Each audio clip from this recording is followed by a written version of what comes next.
ఎంపీల బస్సులు ప్రజల ప్రాణాలు తీస్తుంటే ప్రతిపక్షం చూస్తూ ఊరుకోవాలని నేను ప్రశ్నిస్తున్నాను.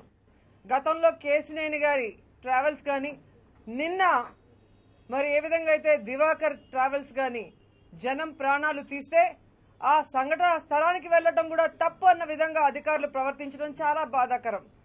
ఈరోజు వైఎస్ జగన్మోహన్ రెడ్డి గారు పెనుగంచిప్రోలు దగ్గర జరిగిన ప్రమాద స్థలం అక్కడ పర్యటిస్తే ఎందుకు తెలుగుదేశం పార్టీ వాళ్ళకి అంత ఉలుకని నేను ప్రశ్నిస్తున్నాను.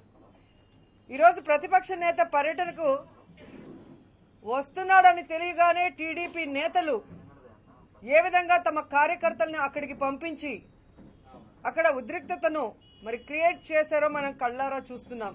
అంటే జగన్ వస్తే తమ కుట్ర బట్ట బయలవుతుందన్న భయంతో ఈరోజు వాళ్ళ బట్టలు తడిసిపోతున్నాయనేది కూడా స్పష్టంగా మనకు అర్థమవుతోంది.